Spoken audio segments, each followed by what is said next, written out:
Lucky bank के अंदर दाखिल तो हो गया था, लेकिन जब मैनेजर ने उससे पैसे निकालने के लिए कार्ड मांगा तो उसके पास कार्ड नहीं था।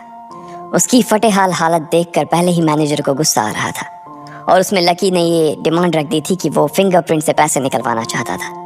लेकिन पानी तब सर के ऊपर से निकल गया जब उंगली मैच नहीं हुई। मैनेजर ने फोन निकाला और पुलिस को फोन लगाने लगा। अरे अरे ये क्या कर रहे हो? देखिए सर, मेरी बात सुनिए, मैं कोई क्रिमिनल नहीं हूँ। हो सकता है मैंने गलत उंगली लगा दी हो, बस आप मेरे को एक लास्ट बार फिंगरप्रिंट लगाने दो प्लीज। लकी ने उसके सामने हाथ जोड़ते हुए कहा, देख ये उंगली भी अगर नहीं लगी ना तो फिर ये मत कहना कि मैं अगली उंगली भी ट्राई करके देखता हूँ। बार बार ऐसा नहीं चलने वाला है। अगर ये वाली काम नहीं की तो मैं सीधा पुलिस को फोन करने वाला हूँ अभी। मैनेजर ने लकी को धमकाते हुए कहा। उसने अपने एक हाथ में मशीन और दूसरे हाथ में मोबाइल फोन पकड़ा हुआ था। उसने अपनी स्क्रीन पर पुलिस का नंबर खोल रखा था और उसका अंगूठा हरे बटन पर ही टिका हुआ था। इधर लकी ने अपने सीधे हाथ की उंगली को अपने पैंट से साफ किया और भगवान का नाम लेकर उसे उस मशीन पर लगा दिया। जैसे ही उसकी उंगली उस मशीन पर पड़ी, अब की बार फिर मशीन से एक आवाज आई और वो चमक कर हरी हो उठी। तभी मैनेजर के मोबाइल पर एक मैसेज आया। मैनेजर ने उस मैसेज को पढ़ना शुरू किया। Verification successful. खाता 1, नाम लक्ष्मण लाल अग्रवाल, खाता नंबर 01104। जैसे ही मैनेजर ने इस मैसेज को देखा, उसकी आंखें फटी की फटी रह गई थी। उस मशीन पर चमकती लाइट को देखते हुए लकी की आंखें भी चमक आई थी। लकी उस हरी बत्ती को देखते ही झूम उठा था और फिर उसने मैनेजर को घूर कर देखा। उसके दिमाग में वो सारी बातें चल रही थी जो मैनेजर उससे अभी थोड़ी देर पहले सुना रहा था। इधर मैनेजर ने उसके आगे हाथ जोड़े और खिसिया कर हंसते हुए कहा, लक्ष्मण सर प्लीज़ मुझे माफ़ कर देना सर। मैं इस ब्रांच में नया आया हूँ और इसलिए मुझे मालूम नहीं था कि आप कौन हो। मैं इस ब्रांच का कस्टमर मैनेजर शशिकांत वर्मा हूँ। प्लीज़ आगे भी मेरा ध्यान रखना सर, प्लीज़। Sorry sir. हाँ ठीक है, तो मुझे ये बताओ कि मेरे खाते में कितने पैसे रखे हुए हैं, लकी ने कहा और वो अब सोफे पर बैठ गया। मैनेजर उसके सामने ही खड़ा हुआ था और उसके खाते की जानकारी अपने फ़ोन पर ही निकाल रहा था। उसने अपने फ़ोन पर इधर उधर कुछ उंगलियां चलाई और बोला, हो गया सर, आपके खाते में इस वक्त 90,80,70,650 रुपए रखे हुए हैं सर। शशिकांत के खुद के होश इतनी बड़ी रकम को देखने के बाद उड़ गए थे। उसे विश्वास नहीं हो रहा था कि इस आदमी के खाते में इतना पैसा भी हो सकता था। लकी की शक्ल देखकर तो यही लग रहा था कि उसकी उम्र 20 से 22 साल से ज़्यादा नहीं थी। ऐसे में अगर उसके खाते में इतना सारा पैसा रखा हुआ था तो ये वाकई बहुत बड़ी बात थी। शशिकांत अपने मन में ये सोच रहा था कि दुनिया के 99% लोग ही अपनी पूरी ज़िंदगी काम करने के बाद भी इतना पैसा नहीं कमा सकते थे जितना कि लकी के खाते में इतनी छोटी सी उम्र में रखा हुआ था। लेकिन लकी ने इधर जब उसके फ़ोन में अपने खाते पर पड़ी हुई जानकारी को देखा तो उसे कुछ अजीब सा लगा। उसे लग रहा था कि उसे तुरंत इतने पैसों के हिसाब से अब अपनी ज़िंदगी को ढालने की कोशिश करनी शुरू कर देनी चाहिए, वरना उसके साथ वही होने वाला था जो आज बैंक में उसके साथ हुआ था। अरे सर, खाते में पैसे के अलावा और भी चीज़ें हैं जो मैं आपको बताना चाहता हूँ सर। मैनेजर ने फिर से अपनी फ़ोन पर उंगलियां फिराई और बोला, सर एक तो आपके खाते में एक फरारी जुड़ी हुई दिखा रहा है सर। इसके अलावा आपके खाते में 2 किलो सोने की 100 ईंटें रखी हुई हैं, 5 किलो सोने की 20 ईंटें, पिकासो की 3 असली पेंटिंग हैं, 20 हीरे हैं 24 कैरेट के और भी बहुत कुछ है सर। मैनेजर ने हाफते हुए और अपने पसीने साफ करते हुए कहा। इतना सारा धन देखने के बाद शशिकांत की आंखें तो बाहर ही निकल आई थी। उसने कभी लकी जितना अमीर आदमी अपनी ज़िंदगी में नहीं देखा था। जितना पैसा और सोना और जायदाद उसके पास था, उसका 10% भी इस ब्रांच में किसी और के पास नहीं था। ठीक है, चलो मुझे एक कार्ड दे दो तुम, लकी ने अपने दोनों हाथों को अपने सिर के पीछे रखते हुए कहा। जी सर, मैं अभी आपके लिए एक नया कार्ड बनवा देता हूँ सर, मुझे बस 10 मिनट दीजिए सर, बस 10 मिनट, शशिकांत ने कहा और फिर लकी के सामने ही निकल गया। जितनी देर में लकी ने अपने फ़ोन पर फिर से उस मैसेज को खोलकर देखा, उतनी ही देर में मैनेजर उसके लिए एक चमकता हुआ सुप्रीम कार्ड लेकर उसके सामने आ गया था। लेकिन उस कार्ड को देखने के बाद ना जाने क्यों मैनेजर को ऐसा लग रहा था कि ये कार्ड लकी की संपत्ति के आगे कुछ भी नहीं था। फिर भी मैनेजर इसमें कुछ नहीं कर सकता था क्योंकि वो जानता था कि उसके पास इस ब्रांच में इससे बड़ा और कोई कार्ड नहीं था। इसलिए फिलहाल वो लकी को यही दे सकता था।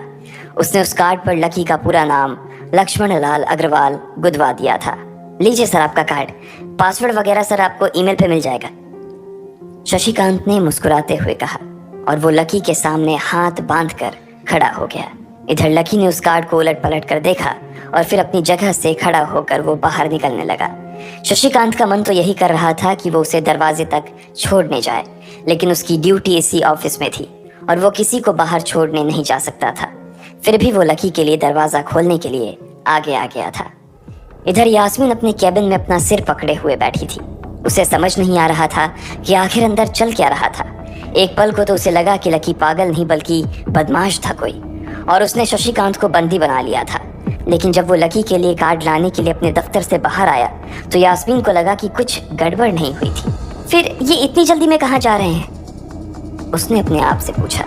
शशिकांत को सुरक्षित देख बैंक के बाकी लोग भी दरवाजे पर से पीछे हट गए थे। वैसे भी उसे देखते ही सब लोग अपनी अपनी जगह पर वापस दौड़े चले जाते थे। शशिकांत का खौफ ही ऐसा था कि उसकी आंखों की झलक भर से खड़ा कर्मचारी जाकर अपनी कुर्सी पर बैठ जाता था। लेकिन एक बार शशिकांत के बाहर आने के बाद वो दोबारा बाहर नहीं आया था और ना ही लकी कमरे से बाहर आया था। इधर यास्मीन परेशान हुए जा रही थी। वो जानती थी कि अगर कुछ भी गड़बड़ हुआ तो सबसे पहले उसकी नौकरी जाने वाली थी। उसने बड़ी मुश्किल से और मेहनत करके इस नौकरी को हासिल किया था और वो किसी पागल की वजह से इसे अपने हाथ से नहीं जाने देना चाहती थी। जैसे ही परेशान यास्मीन ने अपनी नजर उठाकर फिर से उस कमरे की ओर देखा तो पाया कि लकी बहुत ही आराम से उस कमरे से बाहर निकलकर दरवाजे की ओर बढ़ता चला जा रहा था। ए, रुको, तुम इस तरह नहीं जा सकते, यास्मीन जोर से चिल्लाई और भागते हुए लकी के पास चली गई। तुम्हारी हिम्मत कैसे हुई जबरदस्ती हमारे वीआईपी रूम में घुसे चले जाने की, यास्मीन ने गुस्से में पूछा। उसका मन तो यही कर रहा था कि वो अभी लकी का गिरबान पकड़कर उसे झकझोर दे, लेकिन उसने अपने आप को रोक रखा था। मैंने पहले भी कहा था ना आपसे, मैं यहाँ सिर्फ अपना पैसा लेने आया था और कुछ नहीं, लकी ने कहा और मुस्कुराने लगा। यास्मीन ने देखा कि उसके हाथ में एक सुप्रीम कार्ड था और वो उसकी उंगलियों के बीच चमक रहा था। यास्मीन के दिमाग में आया कि लकी ने ये कार्ड कहीं अंदर से चुरा तो नहीं लिया, और इससे पहले कि वो यहाँ से चोरी करके भागता यास्मीन जोर से चिल्लाई, सिक्योरिटी, सिक्योरिटी।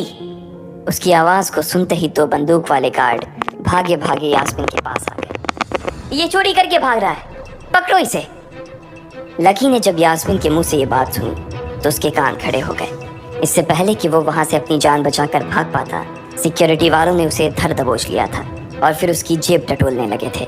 इधर यास्मीन ने देखा कि उस सुप्रीम कार्ड पर उसने अपना नाम भी गुदवा लिया था। तुम्हारी इतनी हिम्मत कि तुमने शशिकांत सर को डरा कर अपना नाम भी लिखवा लिया इस पर, इसकी जेब चेक करो, यास्मीन ने गुस्से से कहा। दोनों में से एक गार्ड लकी की जेब टटोलने लगा था। लकी की समझ में नहीं आ रहा था कि आखिर ये लड़की उससे समझ क्या रही थी। अगर उसे उसके खाते या इसकी संपत्ति या सिर्फ इसके परिवार के बारे में भी पता चल जाता तो भी यास्मीन उसके पैरों में गिर जाती। इससे पहले कि लकी अपनी सफाई में कुछ कह पाता, एक गार्ड बोला, मैडम, इसकी जेब में तो कुछ नहीं है, बल्कि फटी हुई जेब है इसकी। तभी उसकी बात सुनकर दूसरे सिपाही ने कहा, मैडम, हो सकता है ये इसी जेब में चाकू रख कर लाया हो और उसको निकालते वक्त उसी चाकू से इसकी जेब फट गई होगी, मुझे तो ऐसा ही लग रहा है। दूसरे सिपाही ने अपनी लड़खड़ाती जबान में बोला, अरे पागल हो क्या, ये सब आप लोग क्या बोल रहे हो, शशिका। इससे पहले कि लकी आके कुछ बोल पाता, एक गार्ड ने उसके दोनों हाथों को मरोड़ दिया था। इधर यास्मीन अपने मन में सोच रही थी कि अगर वो चाकू लाया था तो फिर वो चला कहाँ गया था। बाप रे!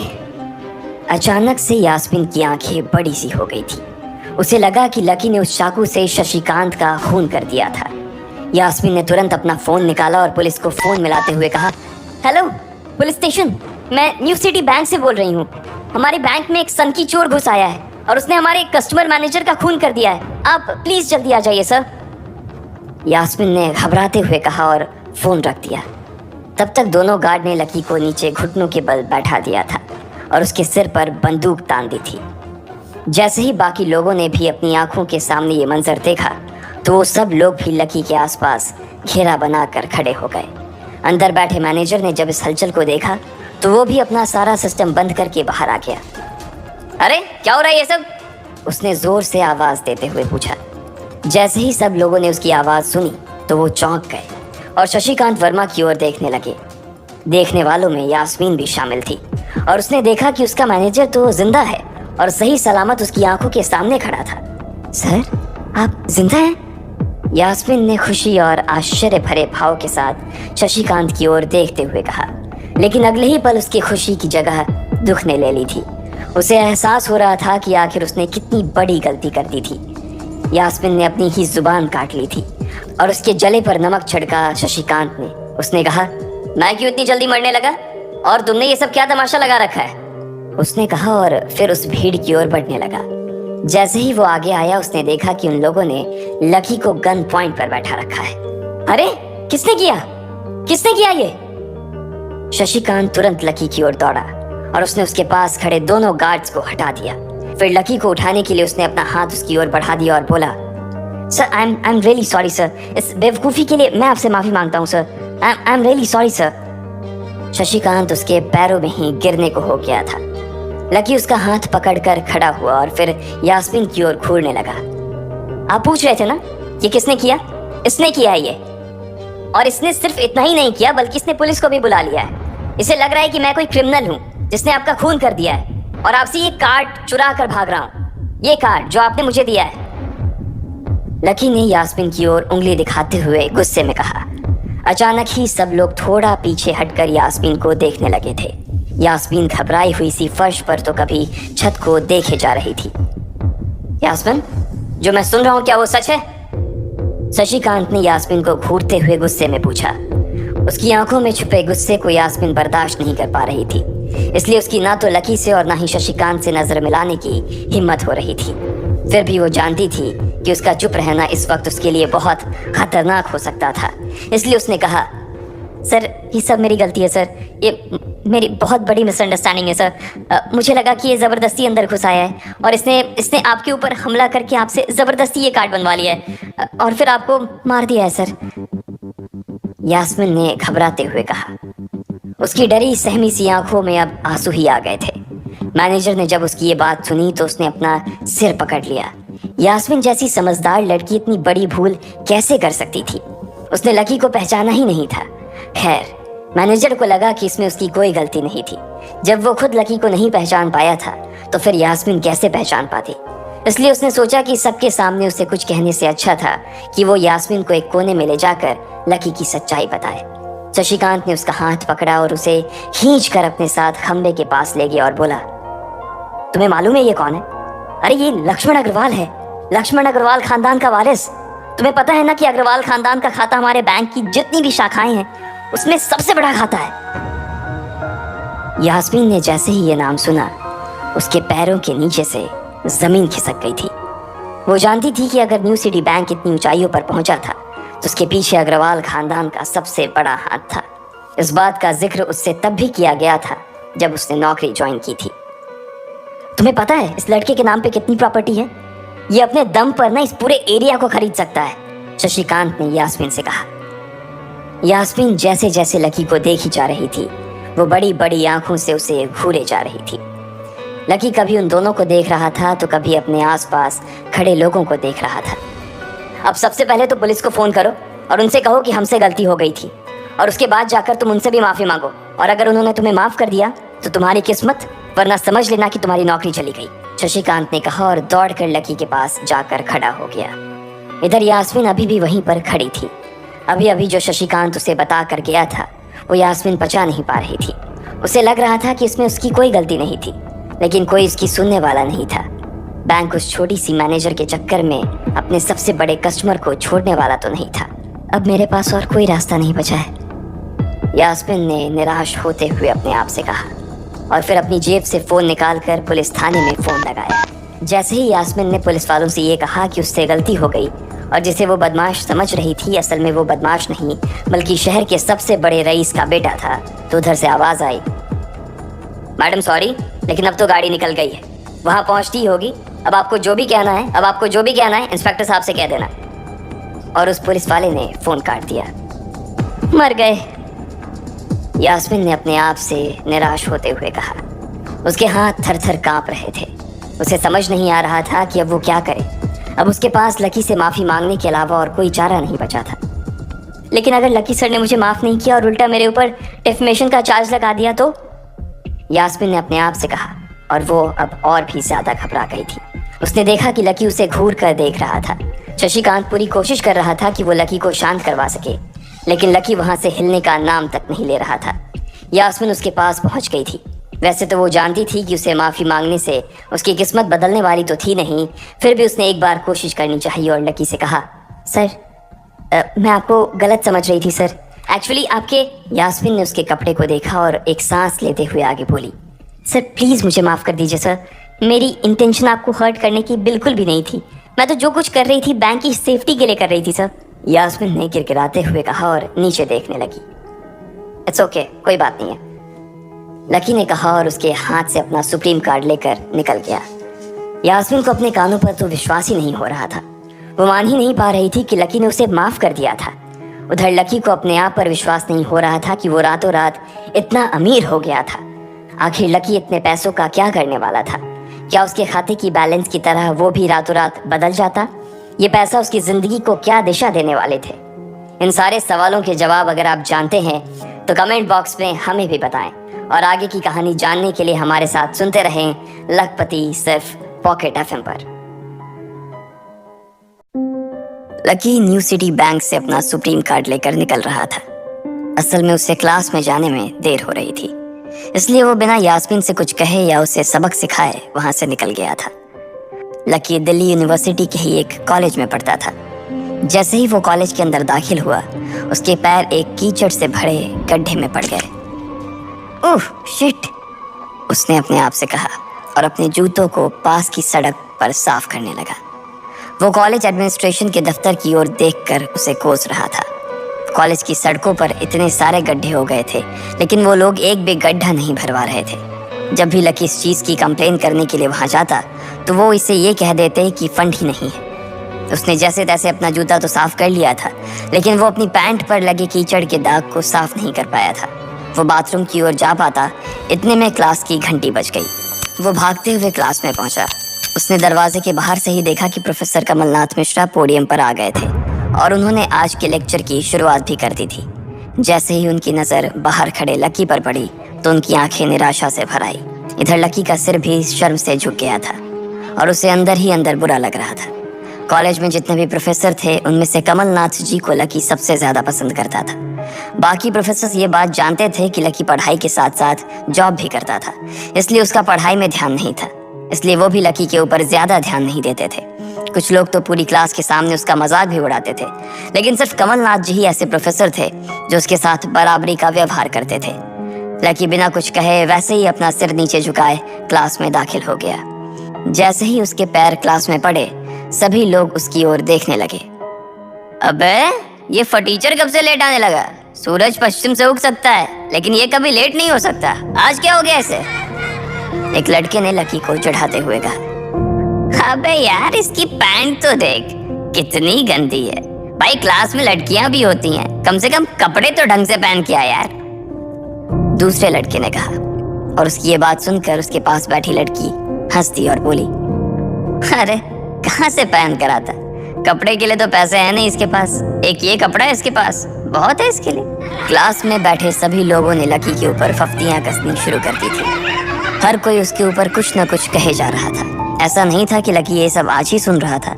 इस तरह की फफ्तियों का सामना वो रोज करता था। रोज उसे ऐसी बातें सुनकर बुरा भी लगता था और आज भी उसने अपना सिर नीचे तो झुका लिया था, लेकिन आज उसके चेहरे पर एक मुस्कान थी। इन लोगों को पता नहीं था कि यह अनलकी आज कितना लकी होकर आ रहा है। जैसे ही क्लास में बैठे बच्चों का शोर बढ़ने लगा, उधर से कमलनाथ जी ने चिल्लाते हुए कहा, आपस में बात करना बंद करो। अगर तुम लोग इस तरह बात करते रहोगे तो मैं आगे नहीं पढ़ाऊंगा। सभी लोग शांत होकर उनकी बात सुनने लग गए।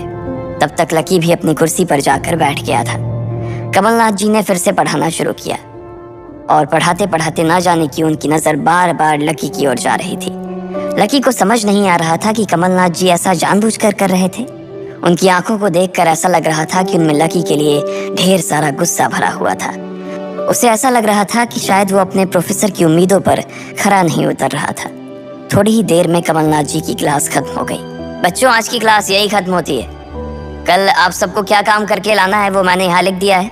कल मिलते हैं आप सबसे, कमलनाथ जी ने कहा और क्लास के बाहर चले गए। जैसे ही वो बाहर गए, पीछे वाले दरवाजे से किसी की आवाज आई। डिम्पल। जैसे ही वो आवाज सबके कानों में पड़ी, सब लोग क्लास के पीछे वाले दरवाजे की ओर देखने लगे। वहां कोई और नहीं बल्कि डिम्पल का नया बॉयफ्रेंड राहुल खड़ा था। ये लोग राहुल को अच्छी तरह से जानते थे। राहुल ने दरवाजे से झांक कर देखा तो वहां कोई नहीं था। वो धीरे धीरे कमरे में दाखिल हुआ और सीधा डिम्पल के पास चला गया। डिम्पल खिड़की के पास बैठी हुई थी। जैसे ही राहुल उसके पास पहुंचा, डिम्पल ने अपने हाथ उसकी गर्दन में किसी हार की तरह डाल दिए और उसकी बाहों में झूम उठी। उधर राहुल ने भी डिम्पल को सबके सामने चूम लिया था। ये नज़ारा देखते ही सबकी नजरें लकी के ऊपर जा टिकी। सबको अभी तक तो यही पता था कि डिम्पल लकी की गर्लफ्रेंड है। किसी को इस बात की खबर नहीं थी कि उन दोनों का ब्रेकअप हो गया था। डिम्पल को राहुल की बाहों में देखकर लकी के तन बदन में आग तो लग गई थी, लेकिन फिर भी वो शांत होकर वहीं बैठा हुआ था और उसने अपने गुस्से पर काबू कर लिया था। अरे भाई लकी, क्या हो रहा है ये सब? डिम्पल राहुल के साथ कैसे? उसके एक दोस्त ने आकर लकी से कहा। होने देना यार, जो हो रहा है छोड़ना, लकी ने कहा। उसका इस बारे में किसी से बात करने का कोई मन नहीं हो रहा था। अरे भाई, तुझे पता है वो राहुल कितना चालू आदमी है? अभी तक इस कॉलेज की 5 लड़कियों को फंसा चुका है और ये डिम्पल छठी है, लकी के दोस्त प्रीतम ने उससे कहा। उसकी ये बात सुनते ही लकी ने प्रीतम को घूर कर देखा। प्रीतम को लगा कि लकी को उसकी बात का बुरा लगा था, लेकिन अगले ही पल वो उसे देखकर मुस्कुराया और बोला, कोई बात नहीं भाई, सबकी अपनी अपनी लाइफ है। ये कहकर लकी डिम्पल की ओर देखने लगा, जो कि राहुल की बाहों में इतरा रही थी। वो जानती नहीं थी कि लकी चाहता तो यहीं खड़े खड़े राहुल और उसके पिता को उनके कारोबार समेत खरीद सकता था। उधर जैसे ही राहुल और डिम्पल की नजर भी लकी पर पड़ी तो वो जानबूझकर उसे छेड़ने के लिए उसके सामने से गुजरने लगे। अच्छा लकी, सुना जरा। अचानक से डिम्पल लकी के सामने रुकी और बोली। उसने अभी भी राहुल की कमर में अपना एक हाथ डाल रखा था। फिर उसने अपने दूसरे हाथ से अपना मोबाइल निकाला और उसका कवर खोलकर लकी के मुंह पर फेंक दिया और बोली, अब क्योंकि मैं तुम्हारे साथ नहीं हूँ, इसलिए मुझे तुम्हारे इस बेकार से कवर की कोई जरूरत नहीं है। इसे तुम अपने पास रख सकते हो। लकी ने उससे कुछ नहीं कहा और नीचे गिरा वो कवर उठाकर अपनी टेबल पर रख दिया। बेबी, इसने तुम्हें कवर गिफ्ट किया है? कवर कौन गिफ्ट में देता है भाई? राहुल ने उसके सामने ही डिम्पल से कहा। राहुल लकी को नीचा दिखाने का एक भी मौका अपने हाथ से जाने नहीं देना चाहता था। लकी अंदर ही अंदर मुस्कुरा रहा था। डिम्पल ने राहुल की ओर देखा और बोली, बेबी, बात यह है कि जिसकी मोबाइल खरीद कर गिफ्ट करने की औकात नहीं होगी, वो सिर्फ कवर ही तो गिफ्ट कर सकता है ना, और क्या। कोई बात नहीं बेबी, मैं आज ही तुम्हें एक नया फोन दिलवाता हूँ। आ जाओ, चलते हैं कनॉट प्लेस और वहां से लाते हैं बेबी के लिए एक नया फोन, राहुल ने कहा। लकी का मन तो यही कर रहा था कि वो जोर से राहुल के ऊपर हंसे, लेकिन उसने अपनी हंसी को रोक लिया था। हाँ बेबी, हमने एक पहले नया फोन खरीदेंगे और फिर उस फोन की पार्टी भी करेंगे, और उसके बाद आज, डिम्पल ने कहा और राहुल के चेहरे पर उंगलियां फिराने लगी। राहुल भी और लकी भी उसके इशारे को समझ गए थे। लकी जानता था कि ये सब सिर्फ उसे चिढ़ाने के लिए वो कर रही थी, लेकिन लकी को खुद के लिए नहीं बल्कि डिम्पल के लिए बुरा लग रहा था। वो मन ही मन ये सोच रहा था कि अगर डिम्पल बस थोड़ा सा और इंतजार कर लेती तो आज लकी उसके लिए फोन की पूरी दुकान खरीद कर रख देता। भाई, ये सब क्या हो रहा है? तेरे सामने ये सब हो रहा है और तू बस मुस्कुराया जा रहा है। गुस्सा नहीं आ रहा तुझे? प्रीतम ने लकी से पूछा। नहीं यार, जो हो रहा है अच्छा ही हो रहा है। जो होता है वो भी अच्छे के लिए होता है, इसलिए चल यार, छोड़, लकी ने कहा और फिर राहुल और डिम्पल की ओर देखने लगा। अब उन दोनों की नजर लकी के मुस्कुराते हुए चेहरे पर पड़ी तो वो अंदर से भवक गए। दोनों की दोनों ही ये सब सिर्फ और सिर्फ लकी को जलाने के लिए कर रहे थे, लेकिन वो तो ऐसे बैठा था जैसे उसका और डिम्पल का कोई रिश्ता ही नहीं था। जब अपनी इस बातों का लकी के ऊपर कोई असर होता नहीं दिखा तो डिम्पल राहुल से बोली, बेबी चलो यहाँ से। बेबी नहीं बेबी, हबी। आज से तुम मुझे हबी बोलोगी और मैं तुम्हें बोलूंगा मेरी प्यारी वाइफी, राहुल ने कहा और लकी के सामने ही डिम्पल को चूम लिया। ये देखते ही लकी थोड़ा सा जल भुन तो गया और उसका जवाब भी वो राहुल को देना चाहता था, इसलिए उसने कहा, डिम्पल ये सब क्यों कर रही हो तुम? क्या दिखाना चाहती हो इससे? लकी को डिम्पल का ऐसा रूप देखकर उसी के लिए बुरा लग रहा था। राहुल की किसी बात का तो लकी के ऊपर कोई असर ही नहीं हुआ, लेकिन लकी की इस बात का राहुल को जरूर बुरा लग गया था। उसने गुस्से से अपनी नाक फुलाते हुए कहा, ओए फटीचर, ज्यादा बकवास करने की जरूरत नहीं है। आज के बाद अगर तूने मेरी डिम्पल के बारे में कुछ कहा या उसकी तरफ आंख उठाकर भी देखा ना तो मैं राजपथ पर तेरी परेड करवा दूंगा। रहने दे भाई, उसकी जरूरत नहीं पड़ेगी। मैं खराब चीज ना तो देखता हूँ और न उसके बारे में बात करता हूँ। लकी ने कहा और फिर से प्रीतम की ओर देखकर हंसने लगा। जिस तरह से लकी आज राहुल के मुंह पर जवाब फेंक कर मार रहा था, प्रीतम को तो विश्वास ही नहीं हो रहा था कि ये वही लकी है जो उसका दोस्त हुआ करता था। उधर राहुल उसका जवाब सुनकर गुस्से से लबरेज हो रहा था। वो लकी को सबक सिखाने के लिए अपना घूंसा तान कर उसकी दिशा में बढ़ा ही रहा था कि इतने ही में पीछे से एक लड़की की आवाज आई, डिम्पल। सब लोगों ने फिर से उस आवाज की ओर देखा। वहां पर एक थोड़े छोटे कद की लड़की खड़ी थी और वो गुस्से से डिम्पल की ओर देख रही थी। उसकी आंखों पर चश्मा लगा था और उसके बाल खुले हुए थे। अब तू हद से आगे बढ़ती जा रही है डिम्पल। लकी जैसे लड़के को छोड़कर तू इस एक नंबर के लफंगे लड़के के साथ पड़ी है। तुझे तो कॉलेज के किसी गड्ढे में जाकर डूब मरना चाहिए। साक्षी, क्या कह रही है तू? जुबान संभाल अपनी, डिम्पल ने कहा। राहुल के बारे में बुराई नहीं बल्कि लकी के बारे में अच्छी बातें सुनकर डिम्पल का मन खराब हो गया था। जब डिम्पल लकी के साथ थी तो उसकी साक्षी से भी अच्छी दोस्ती थी। साक्षी एक बहुत ही सुलझी हुई लड़की थी।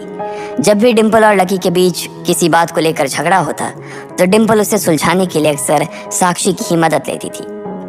मैं जो कह रही हूँ ना, सही कह रही हूँ। तुझे सीरियसली शर्म आनी चाहिए डिम्पल। मैंने कभी नहीं सोचा था कि तू ऐसी लड़की निकलेगी। लकी जैसा बंदा ना तुझे कहीं नहीं मिलेगा, साक्षी ने कहा और एक कदम आगे आ गई।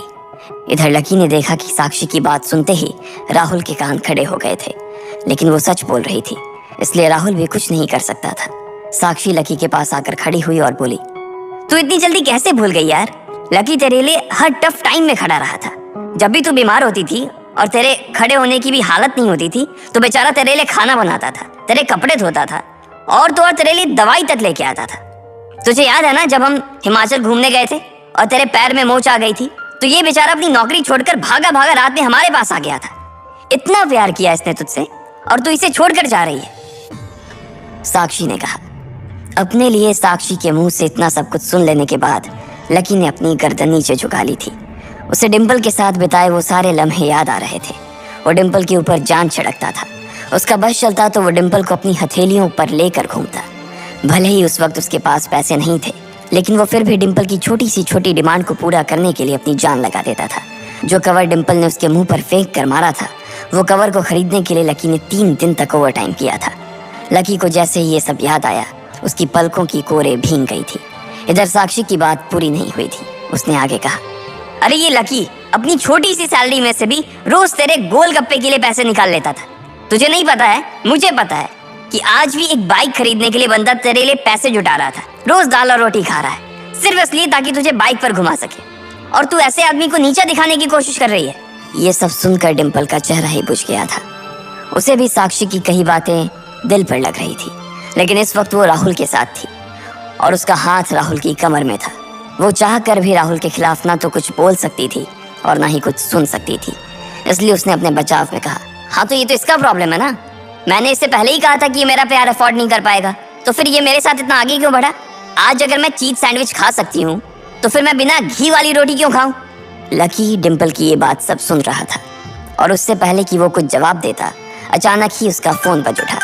उसने मोबाइल निकाल कर देखा तो पाया कि किसी अनजान नंबर से उसे फोन आया था। साक्षी और डिम्पल के बीच हो रही बहस के बीच ही लकी फोन उठाने के लिए वहां से निकल गया। देखा कितनी बदतमीजी से उठ के चला गया। चलो अभी। डिम्पल ने राहुल के हाथ को कसकर पकड़ा और निकल गई। इधर फोन पर लकी कुछ बोलता उससे पहले ही दूसरी तरफ से आवाज आई, बहुत हो गया लक्ष्मण, अब बस घर आ जा जल्दी से। यह आवाज सुनते ही लकी एक पल में उसे पहचान गया था। उसके दिमाग से डिम्पल के सारे ख्यालात चले गए थे और सिर्फ उस आवाज को सुनकर ही उसकी आंखें भीग आई थी। आखिर किसकी थी वो आवाज? किसका फोन आया था लकी को जो उसका घर पर इंतजार कर रहा था? क्यों आखिर लकी की आंखें भीग आई थी? इन सब सवालों के जवाब अगर आप जानते हैं तो कमेंट बॉक्स में हमें भी बताएं और आगे की कहानी जानने के लिए सुनते रहें लखपति सिर्फ पॉकेट FM पर।